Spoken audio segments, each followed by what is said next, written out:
Dicen que la noche oculta los peores secretos de este mundo. Pero, ¿qué pasa con aquellos que tienen que quedarse despiertos para vigilarlos? Hoy nos adentraremos en las bitácoras de quienes trabajan en las madrugadas.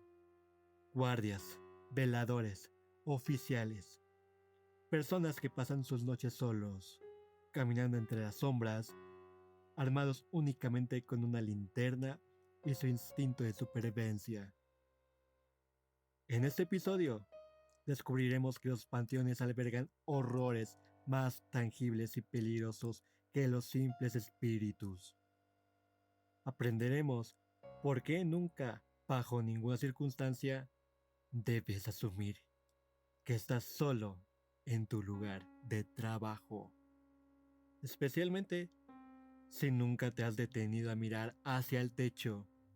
Y viajaremos hasta el norte para darnos cuenta que algunas leyendas urbanas, estas que adornan los aparadores a la vista de todos, esconden debajo de la seda y el polvo de una verdad que te hará helar la sangre.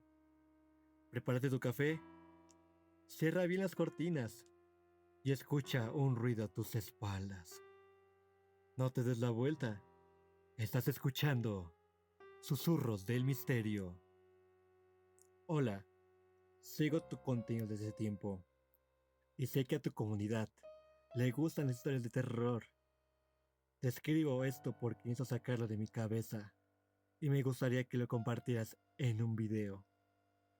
Siempre escucho relatos de fantasmas, demonios o apariciones, pero te juro que en la vida real, lo que verdaderamente te hiela la sangre no es lo que está muerto, sino lo que está vivo y se esconde en la oscuridad.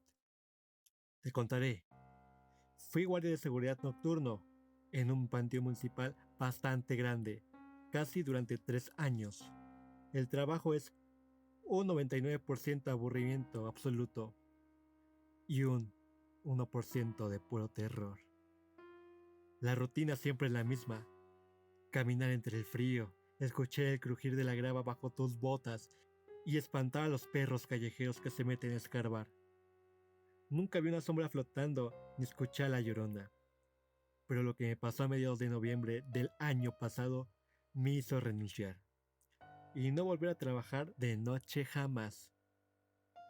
Eran alrededor de las 3:15 de la madrugada. Hacía un frío de esos que te calan hasta los huesos y había bajado una neblina muy espesa que apenas y me dejaba ver un par de metros de distancia. Me tocaba dar el rondín por la sección 4, que es la parte más vieja del cementerio, donde están los mausoleos familiares. Esas estructuras grandes de concreto con puertas de herrería que parecen capillas pequeñas. Mientras caminaba por el pasillo principal, mi linterna iluminó la puerta de la cripta de la familia Mendoza. El candado, que yo mismo había revisado a medianoche, estaba tirado en el suelo, roto por la mitad con unas cizallas. La pesada puerta de hierro estaba entreabierta. Mi primer instinto fue pensar en saqueadores de tumbas o vándalos.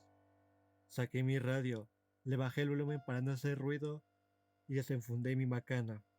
Empujé la puerta de hierro con el pie. El rechinido resonó en todo el panteón. El olor me golpeó al instante. No era el olor a humedad o las flores marchitas que dominan el cementerio. Era un olor insoportable a orines, sudor rancio y comida podrida. Iluminé el interior con mi linterna. Los ataúdes de los nichos estaban intactos. Sin embargo, en el suelo, en medio del espacio estrecho, había un colchón mugriento, envolturas de comida y varias velas apagadas. Alguien estaba viviendo allá adentro. Me sentí asqueado, pero también alerta. Iluminé las paredes del mausoleo buscando al intruso. No había nadie, pero lo que vi pegado en la pared de concreto me dejó paralizado. Había decenas de fotografías impresas pegadas con cinta adhesiva. Acerqué la luz de mi linterna. eran fotos mías. Había fotos mías tomando café en la caseta de vigilancia. Fotos mías caminando de espaldas por los pasillos. Fotos mías fumando un cigarro junto a la entrada principal. Lo más aterrador es que, por el ángulo de las imágenes, me di cuenta que muchas habían sido tomadas desde dentro del cementerio, escondido entre las lápidas, mirándome, mientras yo creía estar completamente solo en la oscuridad. El corazón se me subió hasta la garganta. Mis manos empezaron a temblar, tanto que la luz de la linterna bailaba por todo el lugar. En ese momento de pánico absoluto, escuché un sonido.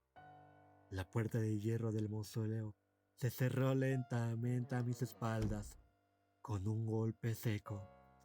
Me quedé a oscuras, a excepción de mi linterna. El aire se volvió pesado, y entonces, desde la esquina más oscura del mausoleo, detrás de uno de los nichos más bajos, escuché una respiración ronca, agitada y húmeda. Estaba a menos de 1 metro de mí. Una voz áspera susurró en la oscuridad, tan cerca que sentí el aliento frío en mi cuello. Te ves más cansado de cerca.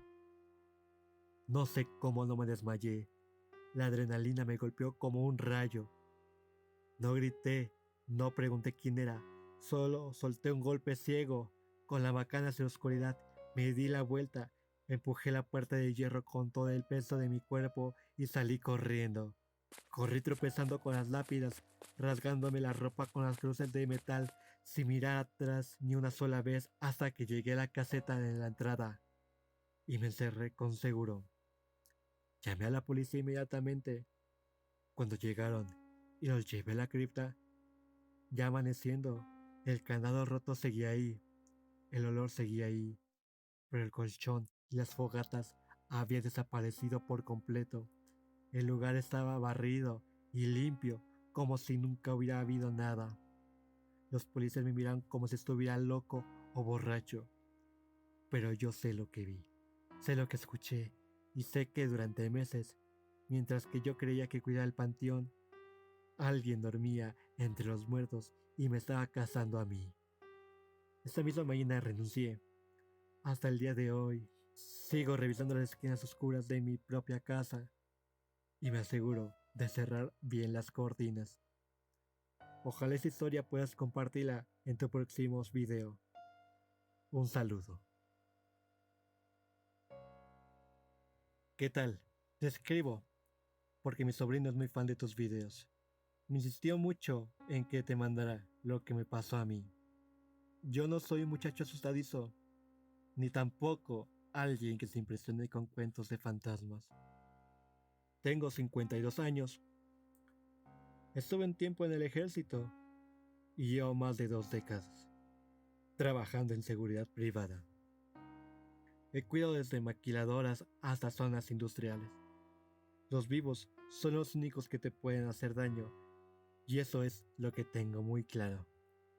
Hace 4 años, la empresa para la que trabajaba me asignó un plantel educativo muy grande aquí en Chihuahua capital. Un bachillerato con varios edificios, talleres y un auditorio. El contrato no era la gran cosa, me pagaban 4,800 pesos a la quincena, que es el promedio real para un guardia de intramuros por acá. Pero me convenía porque me quedaba a un solo camión de distancia de mi casa. Era finales de enero y estábamos en época de heladas. A las 3 de la madrugada, el frío es tan seco y agresivo que te sientes que te corta la cara si sales sin pasamontañas.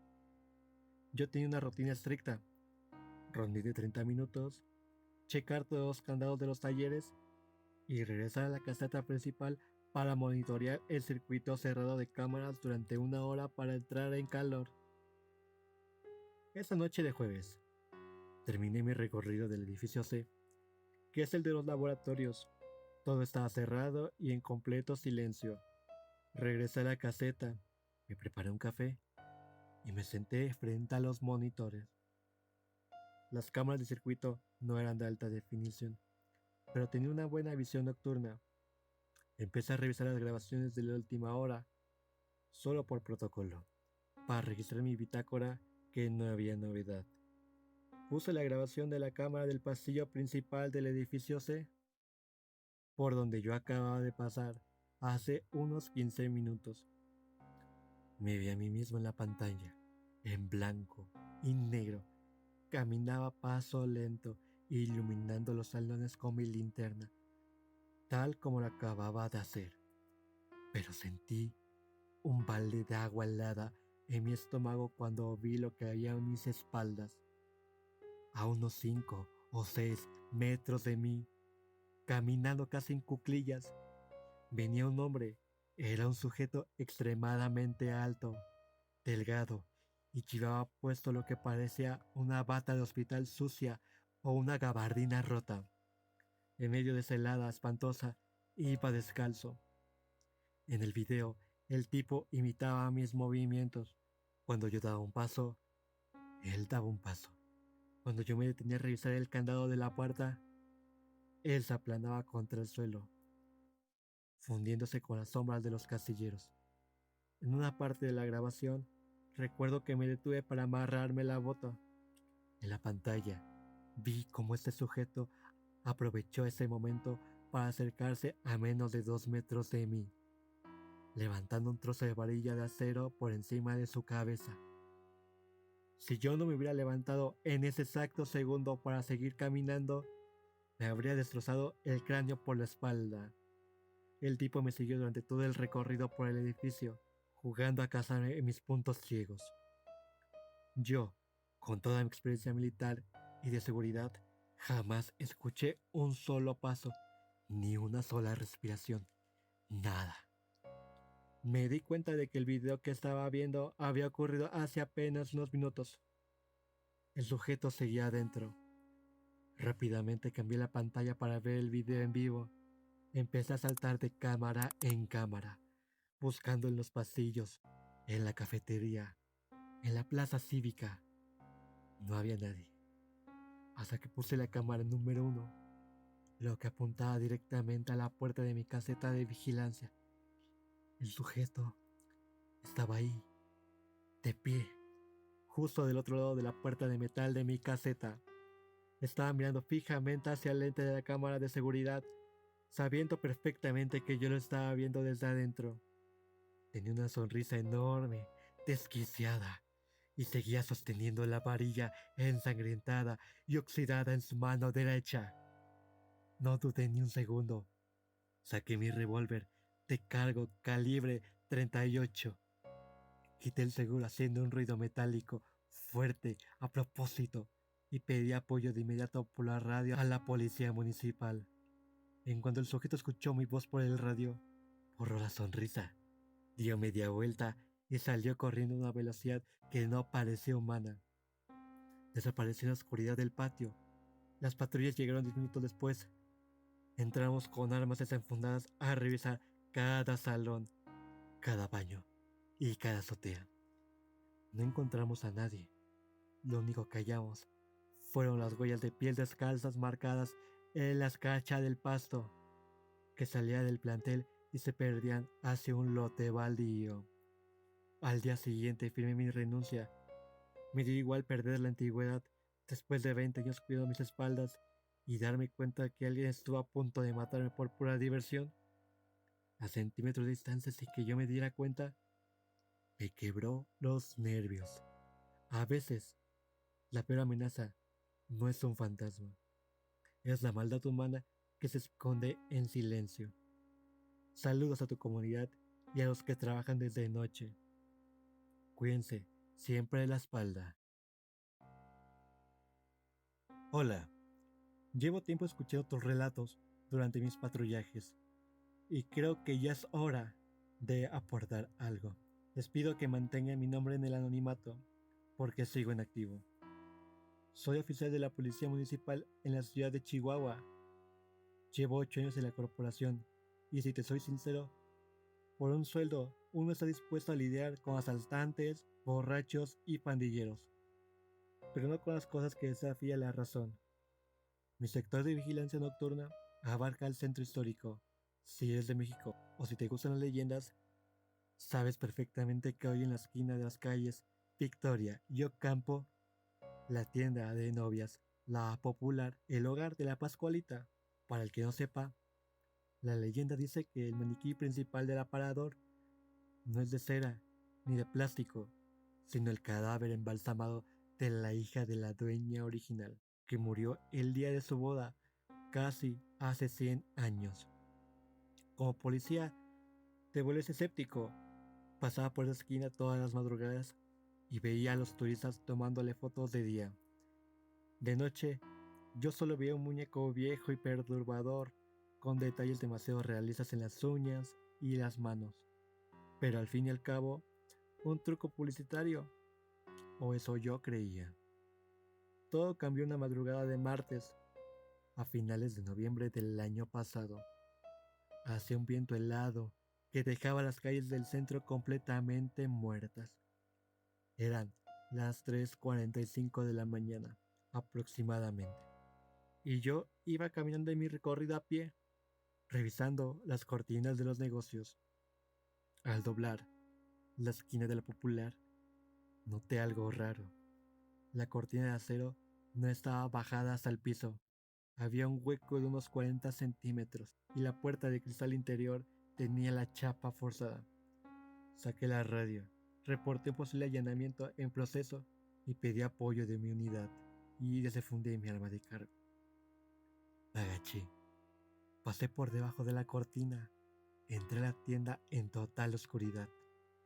El lugar olía extraño, esperaba el olor a polvo y tela vieja, pero olía a químicos fuertes como a farmol, mezclado con un perfume floral muy rancio. Encendí mi linterna táctica y apunté hacia la caja registradora. Intacta.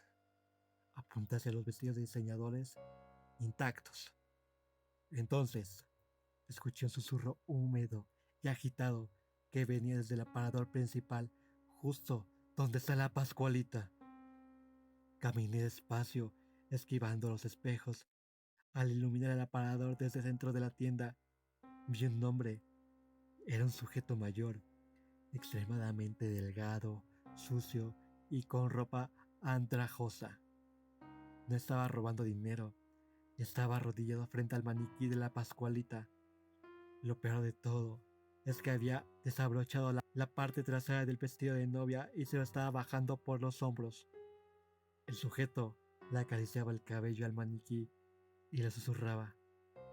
Ya vine a sacarte de aquí, mi amor. Ya nos vamos. Policía municipal, ponga las manos donde pueda verlas. Le grité, apuntándole al pecho. El hombre no se asustó. Se giró lentamente hacia mí, mostrando una sonrisa enferma y levantó un cuchillo de carnicero oxidado que traía en la otra mano. Pero en ese momento, la luz de mi linterna rebotó directamente en el torso desnudo de la Pascualita. Me quedé congelado. Se me olvidó el hombre armado. Se me olvidó el protocolo. Eso que estaba ahí no era de cera. No era fibra de vidrio, ni plástico. La luz cruda de mi lámpara iluminó una piel amarillenta, acartonada y estirada sobre unas costillas hundidas. Vi poros dilatados, venas secas y oscuras bajo la superficie. Y lo más espeluznante, una gruesa cicatriz de fracturas quirúrgicas oscurecida por los años que le cruzaba la espalda desde la nuca hasta la cintura. Era un cuerpo humano real, disecado y preservado de una manera grotesca. El estupor casi me cuesta la vida. El intruso se abalanzó sobre mí con el cuchillo. Logré esquivarlo por instinto. Lo golpeé en la rodilla con mi bastón retráctil. Y tras un forcejeo donde me tiró al suelo, logré someterlo y esposarlo. Justo cuando escuché las sirenas de mi compañero llegando por la calle Victoria, el sujeto no dejaba de llorar y gritar mirando hacia el aparador. Está fría. Se está congelando. Déjeme vestirla. Cuando llegaron los refuerzos, y encendieron las luces, la tienda volvió a parecer normal. La dueña actual llegó un par de horas después.